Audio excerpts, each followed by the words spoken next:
Assalamu alaikum. I am Bilal Pasha. As you already know, I am from 47th Common.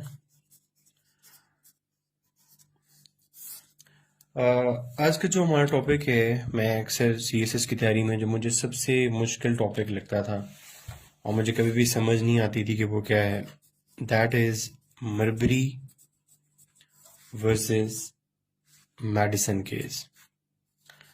अच्छा, अब ये topic particularly तो आपकी US history से related है, लेकिन यूएस हिस्ट्री से अलावा आप इसको और भी काफ़ी जगह पे यूज़ कर सकते हैं, बिकॉज इस टॉपिक से जो हम अपना एक मेन थीम निकालेंगे वो है जुडिशियल रिव्यू का। तो हम ये भी देखते हैं कि जुडिशियल रिव्यू क्या होता है, कैसे यूज़ होता है, और जुडिशियल रिव्यू कैसे मिला, सिस्टम में कैसे आया। इस केस को समझने से पहले इसका बैकग्राउंड समझते हैं। इसके बैकग्राउंड में पहले हम देखते हैं मरबरी कौन है, फिर हम देखते हैं मेडिसन कौन है। तो इस केस में जो मरबरी था वो एक जज था, और जो मेडिसन सेक्रेटरी ऑफ स्टेट था यूएस का। और ये जो केस सुना जा रहा था वो जॉन मार्शल, सुप्रीम कोर्ट का उनका सबसे चीफ जज था। यूनाइटेड स्टेट्स की जो सुप्रीम कोर्ट थी उसका जो चीफ जज था वो जॉन मार्शल था। जॉन मार्शल की कोर्ट में ये केस था। अब ये केस बड़ा मजेदार है। इस केस को समझने से पहले इसका हम बैकग्राउंड देखते हैं।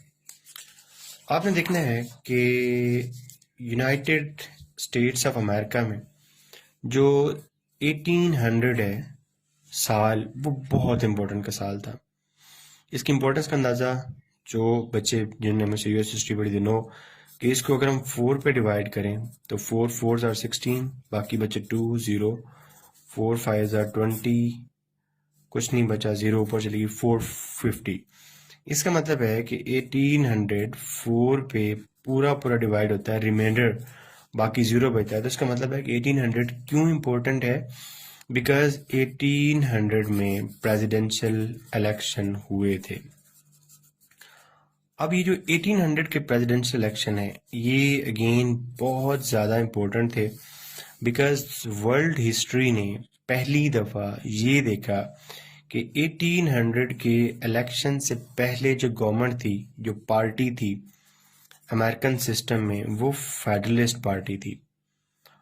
और दुनिया ने पहली दफ़ा देखा कि एक पॉलिटिकल पार्टी से दूसरी पॉलिटिकल पार्टी जो कि एंटी फेडरलिस्ट थी उसके में पावर्स ट्रांसफ़र हुई। और दुनिया ने पहली दफ़ा ये देखा कि ये पावर्स, जो ट्रांसफ़र ऑफ पावर था, ये थारोली पीसफुल था।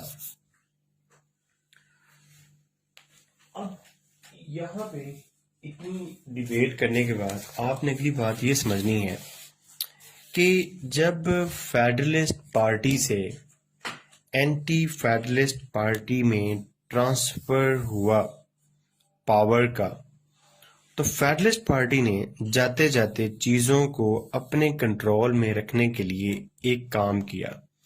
वो काम ये किया, अब एक बात थोड़ी सी और देख लें कि फेडरलिस्ट पार्टी में जो स्टार्ट में अमेरिकन का पहला प्रेसिडेंट था जॉर्ज वाशिंगटन, उसने 8 साल सर्व किया था।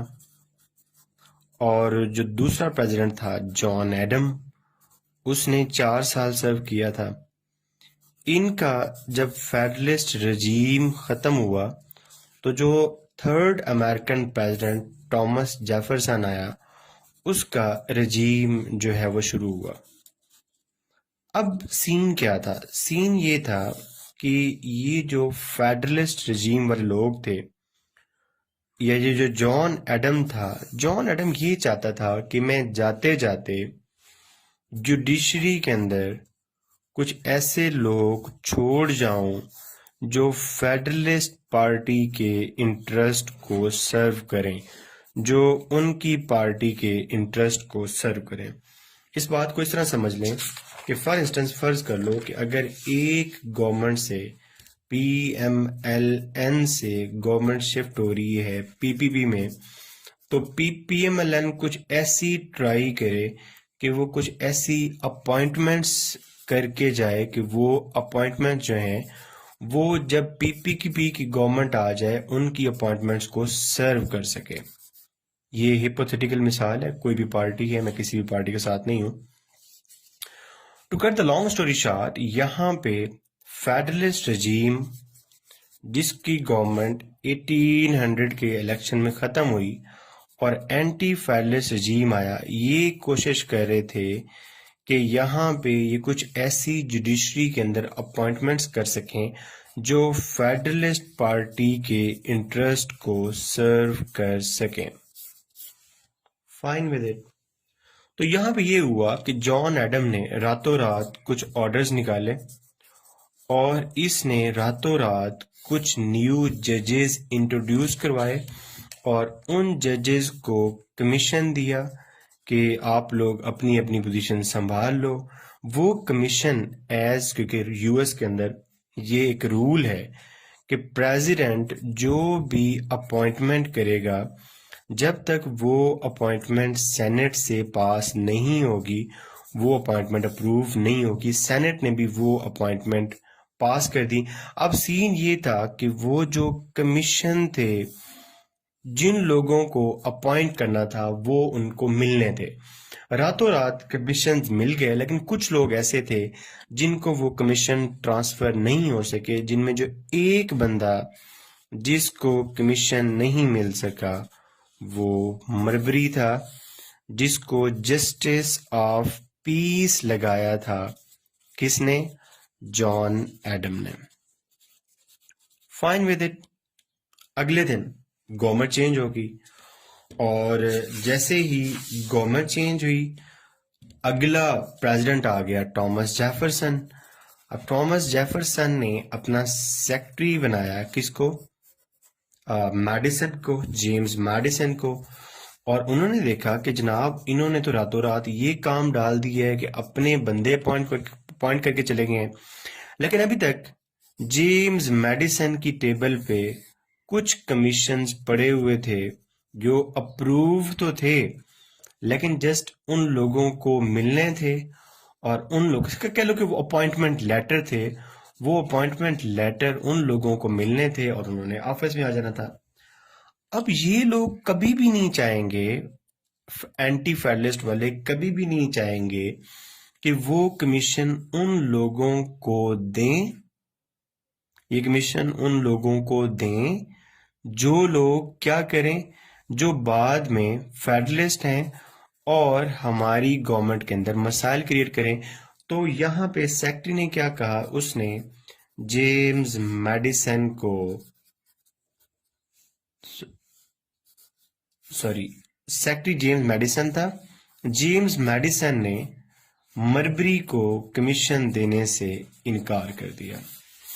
आई होप यहां तक तुम लोगों को क्लियर होगा। अब यहां पे आप अगली बात ये देखो कि मरबरी ने क्या किया।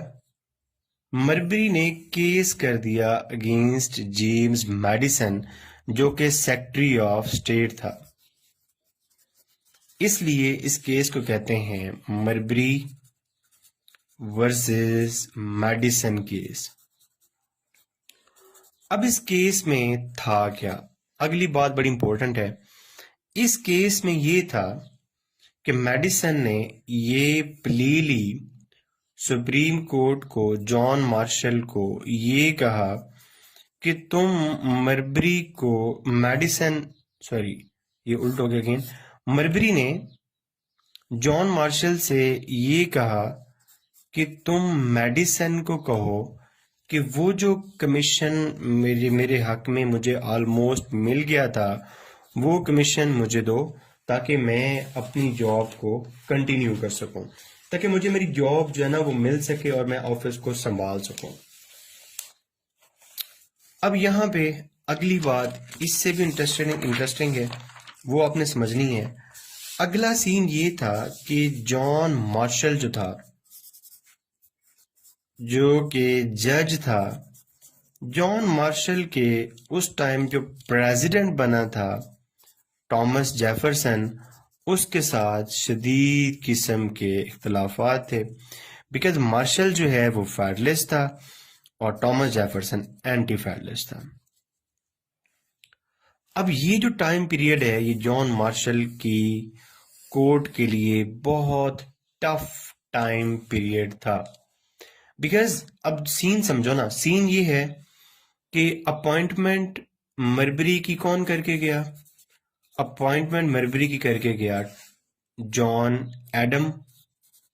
अब जॉन एडम फेडरलिस्ट रजीम से था और उनका रजीम तो खत्म हो गया और उन्होंने ये अपॉइंटमेंट्स रातों रात की थी कि ताकि इनके रजीम के बाद इनकी से इन रहे। जॉन एडम तो हो गया रिटायर मतलब सॉरी, इसका टेन्योर खत्म हो गया। उसकी जगह पे आ गया थॉमस जेफरसन।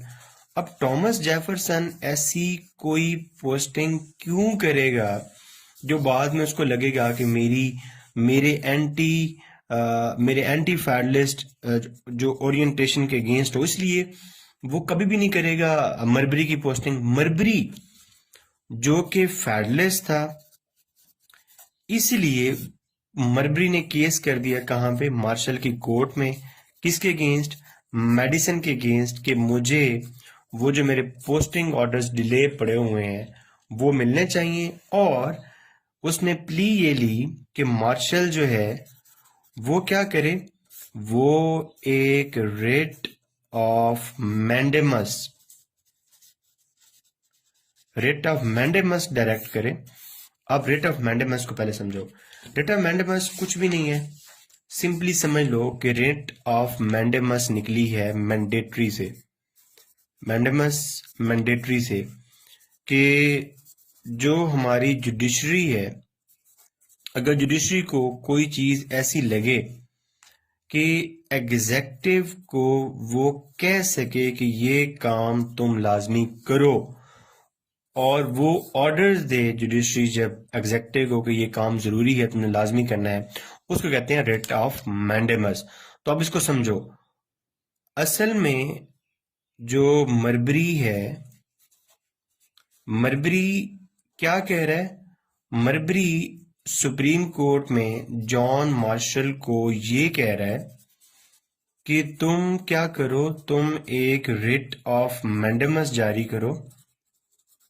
किसके अगेंस्ट? वर्सेस मेडिसन के अगेंस्ट। ओके, और मेडिसन को क्या कहो? मेडिसन को ये कहो कि वो जो तुम्हारे पास पड़े हुए हैं मेरे ऑर्डर्स, मेरा कमीशन, वो मुझे दो। असल में बात पता सारी क्या है? इशू है सारा नौकरी का। ठीक है ना? तुम लोगों ने परेशान नहीं होना कि तुम लोगों की अभी नौकरियां नहीं हो रही। देखो नौकरी के इश्यूज कब से किस जमाने से चल रहे हैं। अच्छा, मैंने तुम्हें यहां तक बताया और पीछे मैंने तुम्हें ये भी बता दिया कि जॉन मार्शल के लिए ये बहुत टेक्निकल टाइम था, क्योंकि जॉन मार्शल की यहाँ पे उस टाइम का जो प्रेसिडेंट था थॉमस जेफरसन, उससे बिल्कुल भी नहीं बनती थी। अब जॉन मार्शल क्या करे? तुम खुद सोचो, जॉन मार्शल यहाँ पे क्या करे? जॉन मार्शल के पास दो ऑप्शन है। जॉन मार्शल एक तो ये करे कि कहे कि हाँ भाई ये काम तुम करो रिट ऑफ मैंडेमस के जरिए, सेक्रेटरी को कहे कि इसको कमीशन दो। लेकिन उसको इस बात का पता था कि अगर मैंने ऐसा कोई ऑर्डर पास किया तो प्रेसिडेंट मेरा ये ऑर्डर नहीं मानेगा और सुप्रीम कोर्ट एग्जेक्टिव के सामने खड़ी हो जाएगी और मसले मसाइल क्रिएट होंगे। दूसरा, उसको ये लगता था कि अगर मैं ये कह दूं कि नहीं, मरबरी को पोस्ट मिलनी नहीं चाहिए, कमीशन मिलना ही नहीं चाहिए, तो फिर क्या होगा? फिर जो मेरी कोर्ट है वो वीक होती है, फिर कोर्ट की पावर खत्म होती है। मार्शल बहुत चालाक था, मार्शल बहुत सियाना था। मार्शल वो जज था, वो चीफ जज था जिसने अमेरिकन हिस्ट्री में सबसे ज्यादा लंबे पीरियड के लिए चीफ जज सर्व किया। The most lengthy time period इसका था। अच्छा, अब यहाँ पे सीन ये हुआ, बजाय इसने अब ये चेक करना, ये अब इसका डिसीजन चेक करना कितना मजेदार है, बजाय इसके कि यहाँ पे ये कोई प्रॉपर इधर जाता या इधर जाता, इसने ऐसा फैसला किया कि वो सांप भी मर जाए और लाठी भी बच जाए। इसने 3 क्वेश्चंस उठाए। पहला क्वेश्चन इसने ये किया कि क्या मरबरी का ये राइट है या नहीं है, इसको कमीशन मिलना चाहिए या नहीं मिलना चाहिए। दूसरा इसने क्वेश्चन ये उठाया कि क्या अगर ये है, अगर ये इसका राइट है, तो आपको पता है कि हर राइट के अगेंस्ट कोर्ट में, हर राइट के अगेंस्ट एक रेमेडी होती है। उसने कहा कि ओके, अगर फिर ये राइट है तो इसके अगेंस्ट रेमेडी क्या है, और अगर कोई रेमेडी है तो क्या जो यूनाइटेड स्टेट्स ऑफ अमेरिका की सुप्रीम कोर्ट है, क्या उस सुप्रीम कोर्ट के पास ये ज्यूरिसडिक्शन है कि वो ऑर्डर्स कर सके इस पर्टिकुलर केस में मेडिसन को कि तुम जो है वो तुम जो है ये इशू करो ये मरबरी के कोर्ट ऑर्डर्स। अब यहाँ पे 3 फैसले होने थे। अब देखना कि मार्शल अपनी स्किन कैसे सेव करता है। मार्शल ने पहला काम तो ये किया, कहा कि यस, मरबरी का ये राइट है। इसका मतलब है कि उसने यहाँ पे प्रेसिडेंट को ये बताया कि तुम्हारे ऊपर भी रिट ऑफ मैंडेमस लग सकती है, you are not above the writ of mandamus. अगर मरबरी का राइट है तो उसका मतलब है कि मैं मैंडेमस इशू कर सकता हूं। दूसरा उसने कहा कि क्या इसकी कोई रेमेडी भी है, उसने कहा यस, इसकी रेमेडी भी है। लेकिन दोनों फैसले जिसमें उसने प्रेसिडेंट को टफ टाइम दिया। अब तीसरा जो फैसला था ये बड़ा इंपॉर्टेंट था। इसमें उसने मोस्ट कॉशियस ऑप्शन ढूंढी कि ना मैं प्रेसिडेंट को डाउन करूं और ना मैं कोर्ट को डाउन करूं, कोई दरमियानी सूरत हाल निकालूं। उसने क्या किया, उसने जबरदस्त एक फैसला ये किया। उसने कहा कि इस तीसरी चीज में सुप्रीम कोर्ट के पास ज्यूरिसडिक्शन नहीं है। मतलब उसने ये कहा कि कोई ऐसा case just like Marbury versus Madison case, ऐसा कोई भी केस सुप्रीम कोर्ट नहीं सुन सकती। क्यों नहीं सुन सकती? क्योंकि यूनाइटेड स्टेट्स का जो कॉन्स्टिट्यूशन है, उस कॉन्स्टिट्यूशन का जो आर्टिकल 3 है, जो जुडिशरी से डील करता है, इस आर्टिकल के अकॉर्डिंग यूएस सुप्रीम कोर्ट की डोमेन में ये केस नहीं आता। अब अगली बात तुम ये सोचो कि अगर ये केस, ये पंच लाइन है, ये पूरे केस की punch line I am telling you. यहां पे ये सोचो कि अगर ये केस सुप्रीम कोर्ट की डोमेन में नहीं आता तो फिर मरबरी ने किस बेसिस पे केस किया था। देखो ना, आप जब भी कोर्ट में केस करते हो आपके पास कोई ग्राउंड्स होती हैं ना केस करने के लिए, उन ग्राउंड्स पे आप केस करते हो, अदरवाइज को आप केस नहीं करते। तो अब यहाँ पे 2 कंट्राडिक्शन समझो। मार्शल ये कह रहा है कि ये केस सुप्रीम कोर्ट की जुरिस्डिक्शन में नहीं है, और मैं आगे ये कह रहा हूं कि अगर ये केस सुप्रीम कोर्ट की जुरिस्डिक्शन में नहीं है, देन व्हाई द हेल मरबरी ने ये केस किया। तो इसका जवाब है, इसका जवाब एक एक्ट है जो कि 1789 में पास किया गया, ठीक है, और वो एक्ट है जुडिशरी एक्ट।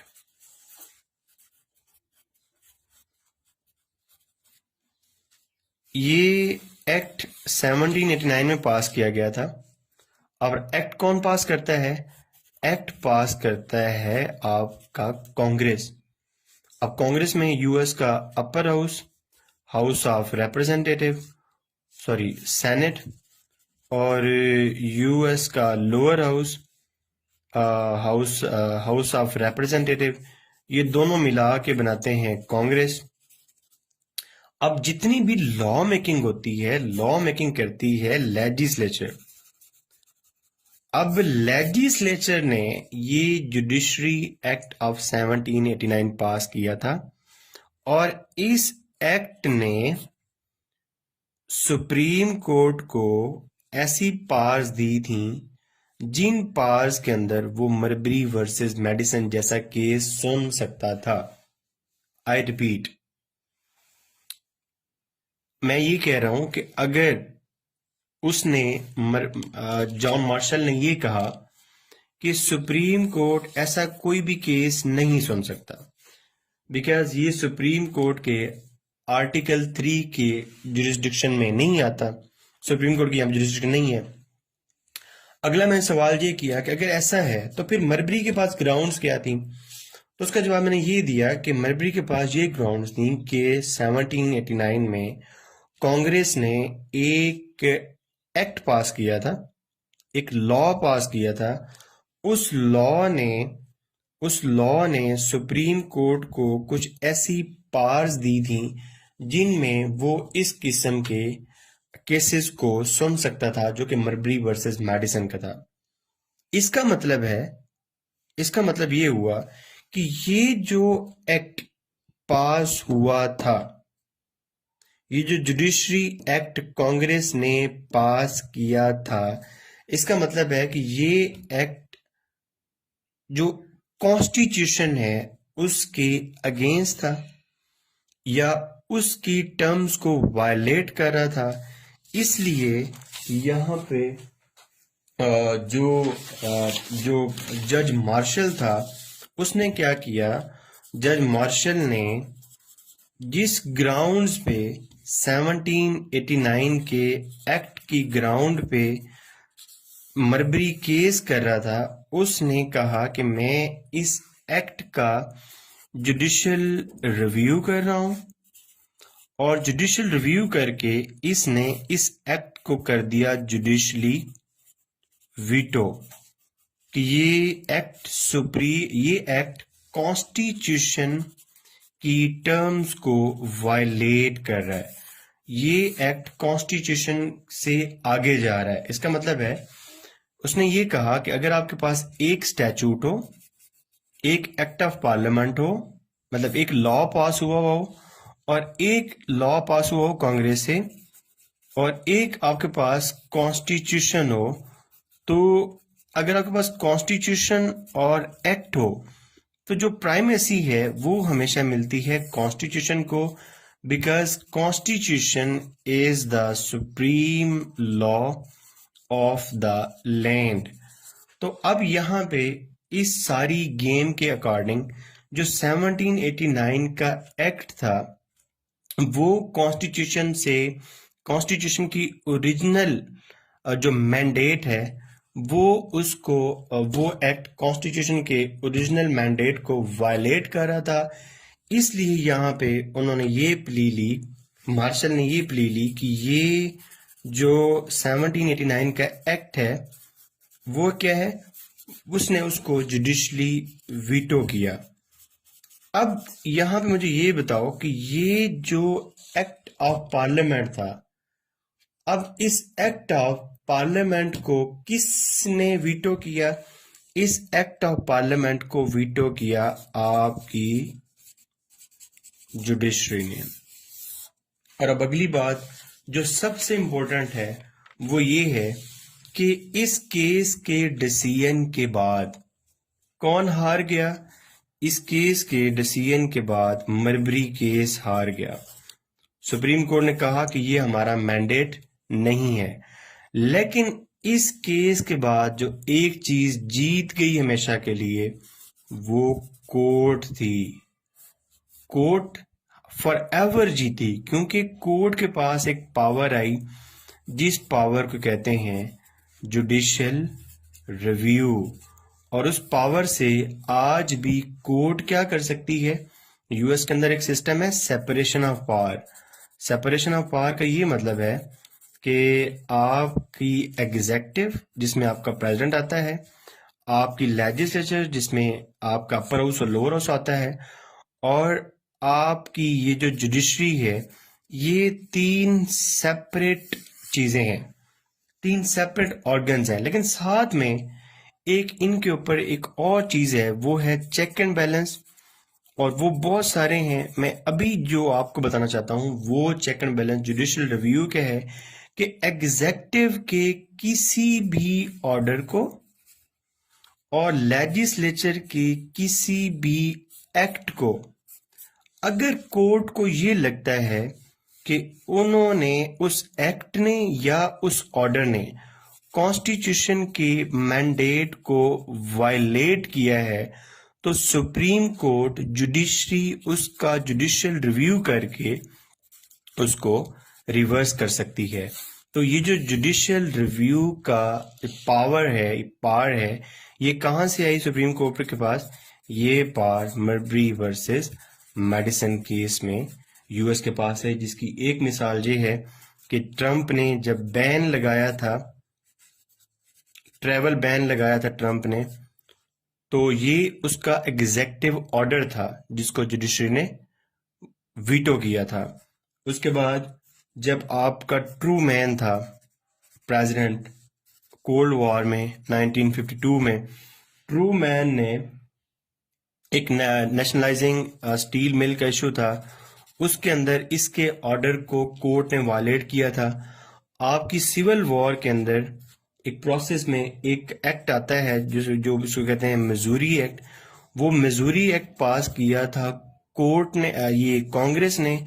इस एक्ट को भी बाद में सुप्रीम कोर्ट ने इसका भी जुडिशियल रिव्यू करके इसका भी जुडिशियल वीटो कर दिया। So to cut the long story short, अगर मैं इसको एक पेज पे सम करना चाहूं तो मर्बरी वर्सेस मेडिसन केस में मर्बरी ने मेडिसन के अगेंस्ट ये किया कि वो कमीशन जो जॉन एडम पास करके गया है, मुझे वो इशू होने चाहिए। कोर्ट के पास ये क्वेश्चन आया, कोर्ट ने पहला सवाल ये उठाया कि क्या मर्बरी सही कह रहा है? उन्होंने कहा ठीक है। क्या मर्बरी के पास रेमेडी है? उन्होंने कहा जी मर्बरी को रेमेडी है। तीसरा सवाल ये था कि ओके, क्या ये केस सुप्रीम कोर्ट की जुरिस्डिक्शन में आता है? तो यहाँ पे मार्शल ने कहा कि नहीं, सुप्रीम कोर्ट जुरिस्डिक्शन में तो नहीं आता। उसने कहा ठीक है, अगर सुप्रीम कोर्ट की जुरिस्डिक्शन में नहीं आता तो मर्बरी के पास ये ग्राउंड्स कहाँ से आए कि उसने ये केस किया? तो मर्बरी के पास जवाब था जुडिशरी एक्ट ऑफ 1789। उन्होंने कहा ठीक है। मार्शल ने कहा कि ये जो जुडिशरी एक्ट ऑफ 1789 है, जिसने कोर्ट को ये पावर्स दी हैं, तो असल में ये पावर्स ही अनकॉन्स्टिट्यूशनल हैं और ये एक्ट भी जो है वो अनकॉन्स्टिट्यूशनल है। तो असल में उसने कांग्रेस के एक एक्ट का जुडिशियल रिव्यू करके उसके जुडिशली वीटो कर दिया। तो इससे मर्बरी केस तो हार गया, लेकिन सुप्रीम कोर्ट को हमेशा के लिए एक पावर मिल गई जिसको कहते हैं जुडिशियल रिव्यू। और ये कभी भी समझ नहीं आया था, पता नहीं अभी वो रिसर्च वगैरह की समझ आया। अब इसका अक्सर बच्चे पूछते हैं कि सर नोट्स वगैरह कैसे बनाना, तो मैं से आज इसको देख रहा था, पर आपको मैंने कहा मैं वीडियो बनाऊंगा, तो सिंपली नोट्स मैंने कैसे बनाया, ऊपर मर्बरी वर्सेस मेडिसन केस लिखा, who was Marbury, who was Madison, what was the case लिखा, उसका थोड़ा सा बैकग्राउंड लिखा, नीचे केस लिखा, जॉन मार्शल का था, जॉन मार्शल ने क्या किया, उसके इम्पैक्ट्स और उसकी एग्जांपल्स। अब ये जो नोट्स हैं ये हमेशा हमेशा मेरे पास सेव हो गए, और इसी तरह ब्रीफ से आप नोट्स जो ताकि आखिरी दिन अगर आपको रिवाइज करना पड़े तो you can simply do that. तो बाकी थैंक यू सो मच। मुझे बहुत सारी आप लोग प्रेयर्स भेजते हो, रिगार्ड्स भेजते हो, thank you so much for all that. बहुत सारा खुश रहो।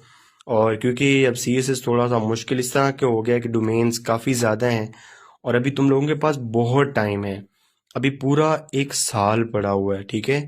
तो उस साल को अच्छे तरीके से यूटिलाइज करो और अच्छी सी तैयारी करो, ठीक है? Wish you all the best.